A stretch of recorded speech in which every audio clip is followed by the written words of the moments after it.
Hello, welcome. Let's stay a little bit on the equations of motion. We have a force of 30 Newton act on a particle of mass 6 kg which is at rest. So how far will it move in 3 seconds? So this is also under dynamics because there's a motion in here. Let's bring out the preamble, the information provided in the question, and see how best we can go about it. So first thing first, the force F is given to us as 30 Newton, which acts on the particle of mass. So the mass of the body is also as what? 6 kg, which is at rest. And a body at rest possesses initial velocity of what? 0.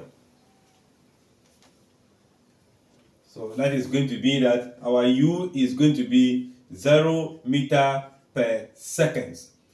And how far will it move? How far? Far in terms of distance. So this is going to be the distance we are looking for. Move in what? Time. 3 what? Seconds. So these are the information provided. Then we need the distance. So if I am looking for a distance with these informations provided, how can I make use of those informations to find the distance of what? Of a particle or of a body?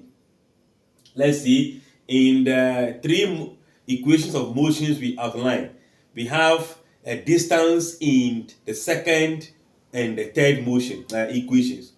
So the second and the third can be used, and in each of them there is an acceleration. So we can see this information provided lack acceleration. So we need to think of how we can find the acceleration that we can inculcate into the equations of motion that we can use. So for example, I can say that from the force of a body is equal to the mass times the acceleration, whereby the force is provided, the mass is provided, finding acceleration becomes a lot easier. That implies that if I divide both sides by the m, the acceleration becomes the force over the mass.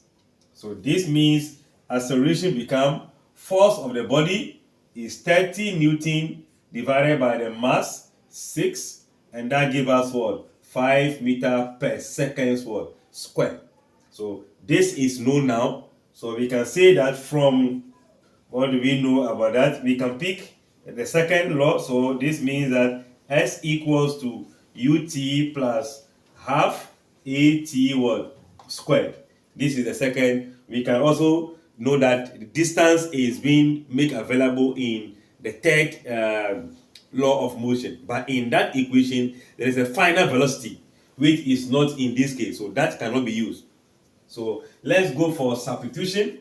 So our distance will now be equals to initial velocity of 0 multiplying the time of 3 seconds plus half of the acceleration we now find as what? 5 times the time again, which is going to be 3 squared.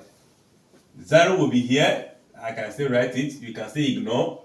Then this is going to be 9 times this will be 45 divided by 2, and that gives us 22.5 distance. So we have what? Meters. So this is, as I said in the beginning of the episode, if the question is given to you, bring out the preamble, text all the information provided, and find out which of the equation of motions can be applied to the question. That is the only way we can easily know, oh, this equation will work, this will not work.